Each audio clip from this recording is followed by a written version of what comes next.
Hace 4 décadas fundamos este ministerio para estimular a todo creyente a cultivar una relación más estrecha con el Señor Jesucristo y a apoyar la labor de la iglesia local. Dios no solo está enviando gente, nos ha dado los medios de comunicación, la radio, la televisión, para que podamos llevar el Evangelio a todos los países del mundo cada día. Ministerios en Contacto. Celebramos 45 años de la fidelidad de Dios.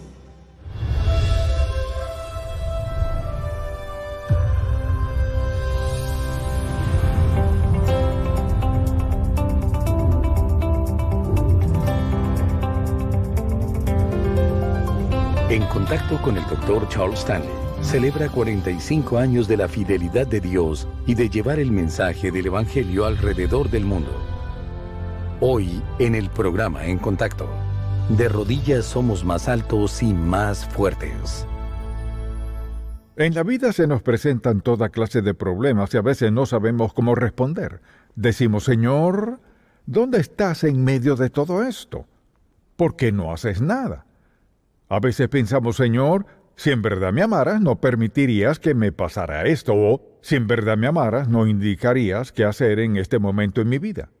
En ocasiones estamos confundidos, no sabemos qué hacer. Pero hay una cosa que siempre debemos hacer en cada ocasión, sin excepción. Y de eso quiero hablar en este mensaje.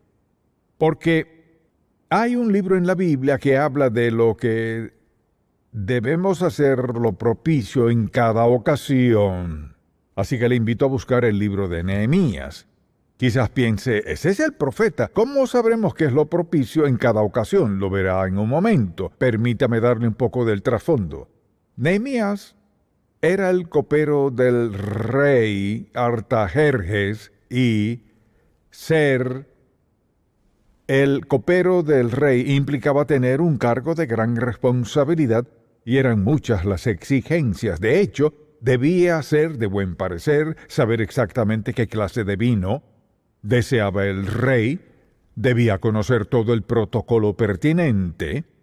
También era la persona que decía si se podía o no ver al rey. Entonces, aunque por un lado podían haber sido amigos del rey, pero el rey era el rey. Así que habiendo estado allí ya un tiempo, su hermano y otros vinieron a él de Jerusalén y dijeron, Nehemías, queremos contarte lo que ocurre en Jerusalén. Las puertas están quemadas y los muros derribados, hay caos. Somos objeto de burla en todos los aspectos. No hay nada que podamos decir que es bueno. Ahora, 140 años antes, los babilonios derribaron los muros y quemaron las puertas. Mataron a muchos y tomaron a muchos cautivos. 140 años después aún no se habían reconstruido los muros. Por eso eran presa de toda clase de enemigos que continuamente los hostigaban. Entonces, mientras le contaban eso, reaccionó así en el capítulo 1, versículo 4. Cuando oí las palabras, me senté y lloré, me hice duelo por algunos días, y ayuné y oré delante del Dios de los cielos. Y dije, te ruego, oh Jehová, Dios de los cielos, fuerte, grande y temible, que guarda el pacto y la misericordia a los que le aman y guardan sus mandamientos. Esté ahora atento tu oído y abiertos tus ojos para oír la oración de tu siervo, que hago ahora delante de ti día y noche por los hijos de Israel, tus siervos. Confieso los pecados de los hijos de Israel que hemos cometido contra ti. Sí, yo y la casa de mi padre hemos pecado. En extremo nos hemos corrompido contra ti y no hemos guardado los mandamientos, estatutos y preceptos que diste a Moisés tu siervo. Acuérdate ahora de la palabra que diste a Moisés tu siervo, diciendo, si vosotros pecares, yo os dispersaré por los pueblos. Pero si os volviereis a mí, y guardareis mis mandamientos y los pusiereis por obra, aunque vuestra dispersión fuere hasta el extremo de los cielos, de allí os recogeré y os traeré al lugar que escogí para habitar allí mi nombre.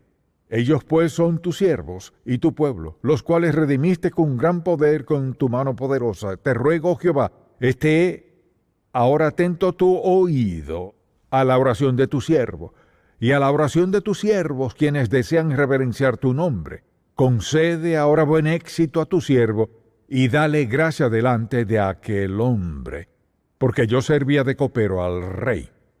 Quizás se pregunte qué tiene eso que ver con saber exactamente qué hacer en cada ocasión. Tiene mucho que ver porque descubriremos algo en este libro. En todo el libro de Nehemías, cada vez que él se encontraba en una situación o circunstancia con problemas o amenazas, siempre que buscaba dirección sin falta, era un hombre que vivía de rodillas. O sea, aprendió el gran poder de la oración. Aprendió las grandes maravillas que Dios estaba dispuesto a hacer en, por y mediante él como resultado de eso. Al considerar todo esto, pienso en el principio que es muy evidente aquí, y es que de rodillas somos más altos y más fuertes.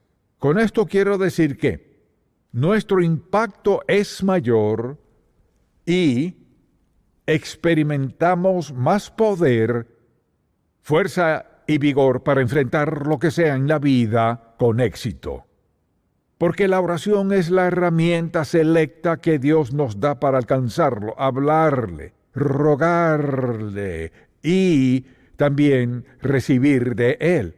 Pienso que una de las bendiciones más grandes que Dios nos ha dado no la valoramos, o digámoslo, no la usamos apropiadamente. Pero de algún modo, al observar la vida de Nehemías, él sabía cómo hablar con Dios, sabía dirigirse a Él, sabía lo que ello requería. En este libro vemos que ocurrieron milagros asombrosos. Dice la Biblia que un día estaba afligido y se presentó ante el rey, quien le preguntó: ¿por qué estás triste? ¿No estás enfermo? Luego relata que cuando el rey le hizo esa pregunta, Nehemías oró a Dios. Oró antes de responderle al rey. Al escuchar cuán terrible era la situación, oró. Al estar frente al rey con la gran oportunidad de responsabilidad de responder a la pregunta, ¿por qué estás triste si no estás enfermo? También oró y le contó al rey cuál era la situación. No solamente se lo dijo, sino que luego el rey le ofreció: ¿en qué puedo ayudarte? A lo que él respondió: necesito madera y tantos materiales de construcción. Además, necesitamos protección para ir hasta Jerusalén sin ser atacados. Entonces el rey le concedió todo lo que Nehemías pidió. Fue algo realmente milagroso porque Nehemías era solo un copero.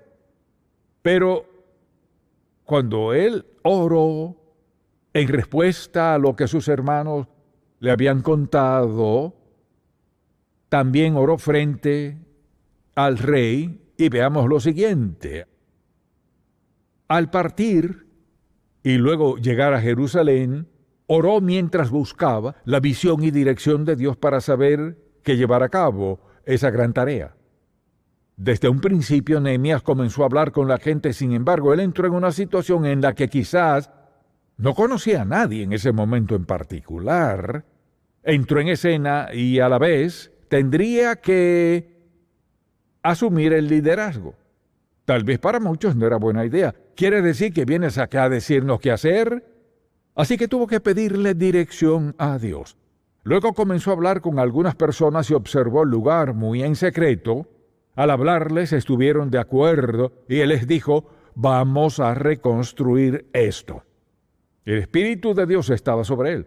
Siempre que vemos a Nehemías, está de rodillas ante Dios. ¿Y qué pasa? Lo que sucede es que se va volviendo más y más alto en su influencia entre la gente, más y más fuerte al enfrentar un obstáculo tras otro. El mismo Dios de Nehemías es el mismo Dios nuestro. En este relato vemos lo que ocurrió como resultado de un hombre que vino de lejos y tuvo que decidir qué hacer y cómo hacerlo en 52 días, o sea, en menos de 2 meses. Dice la Biblia que en 52 días terminaron el muro. ¿Cómo lo lograron? Primero que todo, Nehemías no estudió ingeniería, ni construcción, ni nada de eso. ¿Sabe qué? Él era el copero del rey. Ahora, les explicaba cómo reedificar el muro y reconstruir las puertas. Además, al mismo tiempo tenía que actuar como un general, porque necesitaba un ejército pequeño que le protegiera, pues no dejaban de perseguirle. Sus adversarios trataban de hacerlo bajar para conversar sobre la construcción. Seguramente les dijo que no tenía nada que hablar y que estaba muy ocupado para conversar con ellos. Así que entrenó al pueblo para edificar la ciudad, entrenó al ejército a tener en una mano un instrumento para construir y en la otra uno para pelear. Realmente lo que sucedió en esos 52 días y en los días siguientes fue que pasaron de un caos total, del desorden, a la organización, prestos para pelear y defenderse, reconstruir los muros y las puertas. No solo arreglar su situación económica, sino sus relaciones unos con otros, comenzar a diezmar y adorar. Otra vez tuvieron un avivamiento. Esos 52 días y los meses siguientes. Ahora, ¿cómo pasó todo eso? Un hombre que decidió vivir de rodillas, llegó a ser más alto espiritualmente y más fuerte, no solo en su habilidad y destreza para unir a las personas, desafiarlas, corregirlas en las cosas incorrectas que debían confrontarse. Él sabía que no estaban bien. Los desafió en cada punto. Pudieron haber dicho no, pudieron haber refutado, ¿quieres que reconstruyamos todo esto? Tratamos de años y no pudimos. Nehemías tenía algo especial. Escuche bien. Puede haber algo especial en usted si tiene una buena relación con Dios. Dios podría usarle de una manera asombrosa, si usted se lo permite, si tiene fe en que Él puede hacerlo y si está a disposición de que Dios lo haga. Escucho bien, no nos menospreciamos a nosotros mismos, sino al poder de Dios en y mediante de nosotros. Nehemías era un ejemplo perfecto de lo que puede ocurrir ahora. Cuando pienso en sus inicios, él comenzó como copero del rey de rodillas ante Dios, y Dios empezó a actuar en su vida.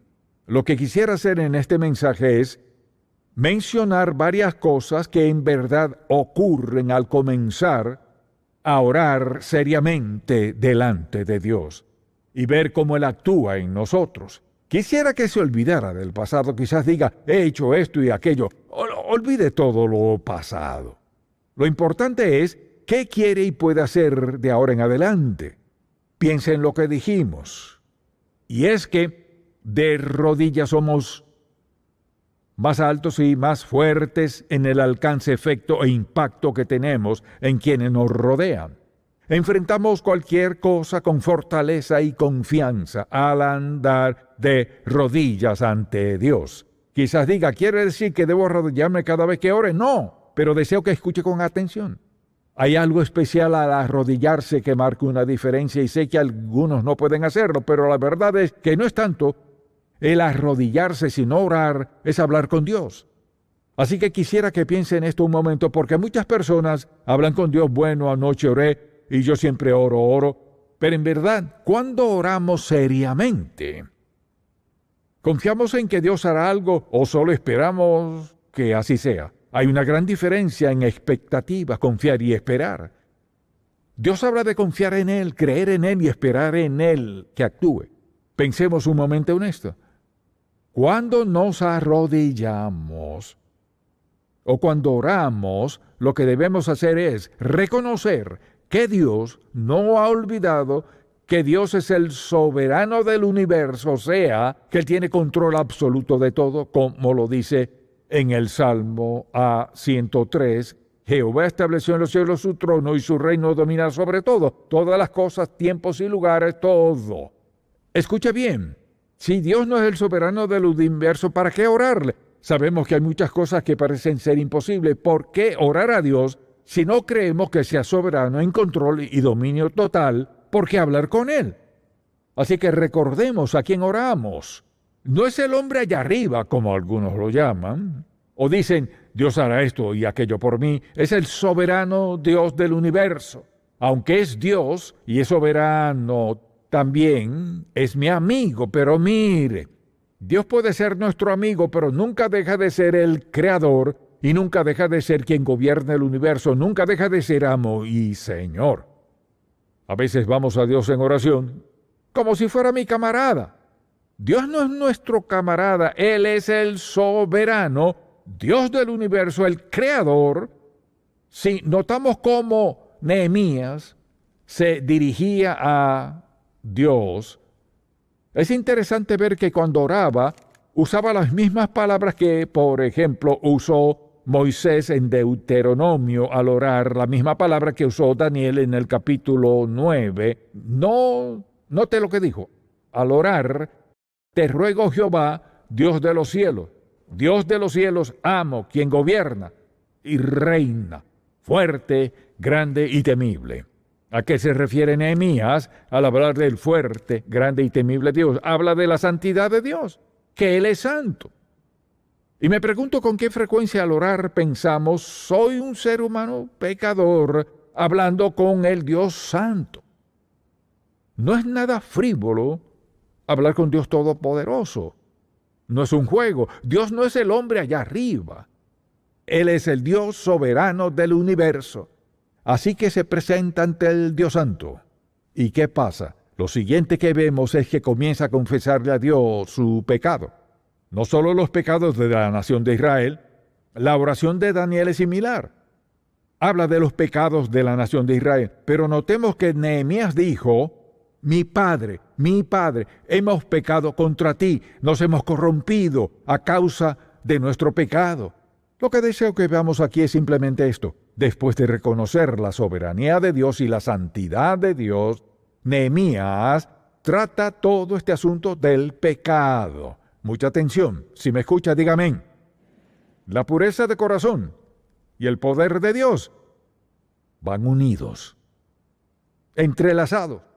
Si queremos el poder de Dios en nosotros, nuestra vida debe ser pura. No significa que nunca cometeremos errores ni pecaremos. Escuche, quiere decir que somos sensibles al pecado, lo que impide el poder de Dios en nuestra vida, y lo confrontamos de inmediato. Si Dios nos quebranta por algo y nos arrepentimos enseguida, no nos aferramos a ese pecado. Estamos dispuestos a corregirlo, lo confrontamos y sucede simplemente esto. Cuando oramos seriamente con Dios, reconoceremos nuestra incompetencia. ¿Qué cree que debió haber pensado Nehemías cuando Dios dijo, Nehemías, te envío a ti? Espera un momento. Te envío a ti. Quizás lo primero que pensó fue, en primer lugar, ¿quién soy yo? ¿Cuántas veces nos hemos preguntado lo mismo? ¿Quién soy yo? Moisés lo preguntó, todos los siervos de Dios lo han dicho, ¿quién soy yo? Y Dios tuvo su trato con él. Quizás piense, ¿quién soy yo? ¿Es pecado sentirse incapaz? No. No es pecado sentirse así. Sentir incompetencia es parte ¿de qué? De reconocer el gran poder de Dios, su santidad, que somos humanos, que somos pecadores, por tanto incapaces para hacer ciertas cosas que Dios requiere. Sin embargo, Dios nos conoce perfectamente. No podemos acobardarnos y decirle a Dios por qué no podemos hacer algo. Escuche bien. Si Dios nos llama a hacer algo y decimos no puedo hacerlo, ¿qué decimos con eso? ¿Que Dios cometió un error? Insinuamos que Dios no conoce toda la situación, que Dios no nos conoce como nos conocemos nosotros mismos, pero ¿no cree que eso es absolutamente absurdo? Dios nunca nos llamaría a hacer algo sin capacitarnos. Por eso envió al Espíritu Santo. El Señor Jesús le dijo a sus discípulos que se quedasen en Jerusalén y esperasen hasta ser revestidos con poder de lo alto. Es decir, todo creyente desde el día de Pentecostés hasta el día de hoy, todo aquel que ha aceptado a Jesucristo como su Salvador, ha sido revestido, hecho morada, fortalecido y equipado por la presencia del Espíritu Santo. Así que no hay tal cosa como un creyente que no pueda hacer lo que Dios le pida si está dispuesto a obedecerle.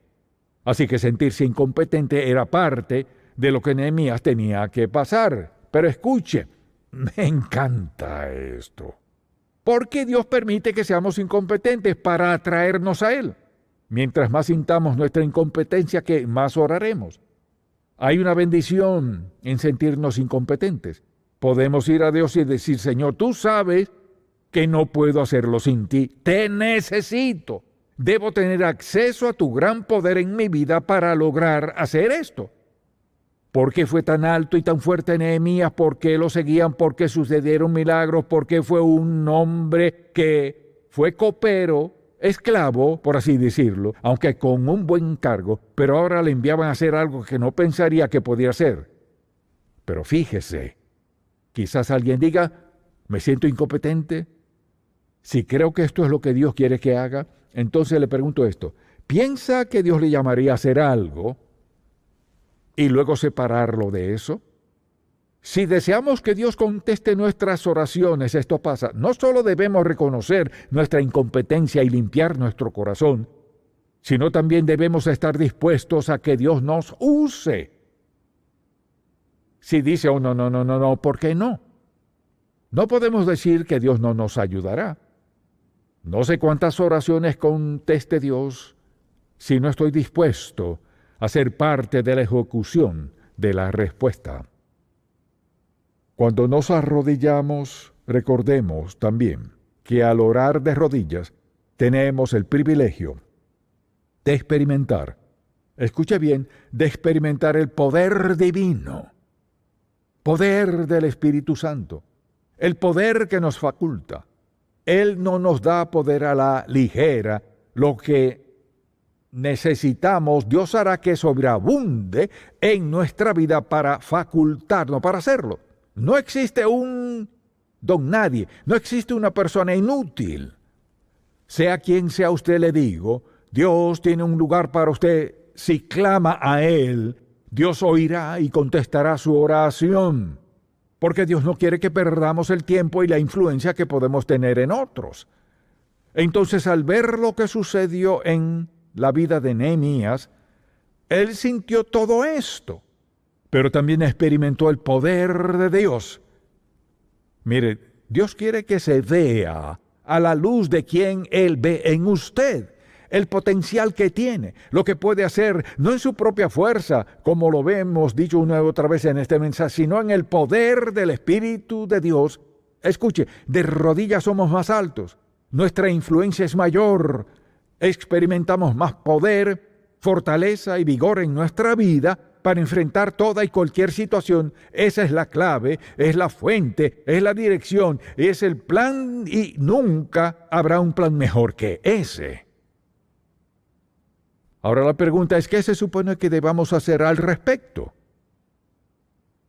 Comencemos a orar de rodillas y a pedirle a Dios que en primer lugar nos perdone por olvidar que Él es Señor amo y soberano. Al pensar en todo lo que logró Nehemías, ¿acaso fue gracias a su educación? No. Entonces, ¿qué fue?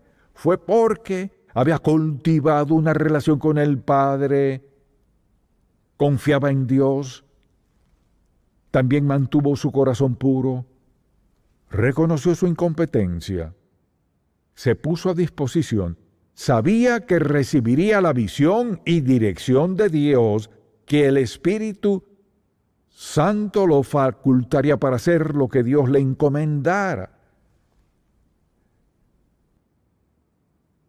Si Dios le dijese hoy, te facultaré para que hagas lo que sea, ¿qué quieres hacer? ¿Qué sería? Si Dios le diese a escoger, ¿qué sería?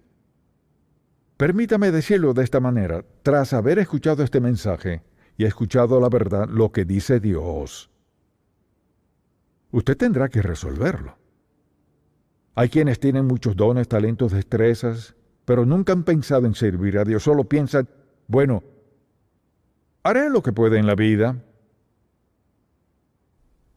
Pídale a Dios que se lo indique. Dios ha invertido en usted. ¿Sabe cuál es su mayor inversión en usted?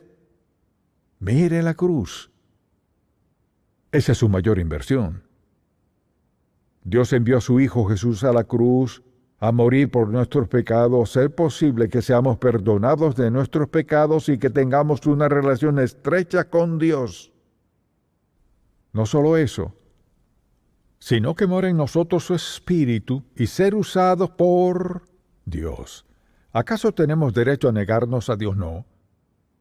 Entonces pregunto, ¿qué haría al respecto? ¿O lo pensaré? No. Es necesario más que solo pensar en esto, porque ¿sabe qué pasa? Somos responsables de lo que escuchamos. Responsables de lo que escuchamos y cómo reaccionamos.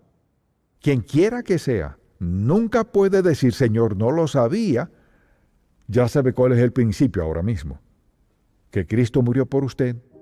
Sabe que puede ser salvo de todos sus pecados. Sabe que al serlo, Él morará en usted y le facultará para enfrentar cualquier circunstancia en la vida. Le usará para su honra y gloria. Nunca podrá decir, no lo sabía, nunca lo escuché. Le digo sencillamente esto. Somos responsables de la verdad que escuchamos. La verdad que ha escuchado es que Dios es soberano. Él es el creador de todas las cosas. Vivimos por su gracia y bondad para con nosotros. Y no solo eso, es el Dios admirable que nos ama incondicionalmente y su deseo es usarnos. Él sabe lo que podemos hacer para lo que nos ha equipado. Él conoce todo de usted. Le ama y está dispuesto a recibirle donde esté, perdonarle, limpiarle, hacerle morada del Espíritu Santo y luego usarle en gran manera, si usted se lo permite.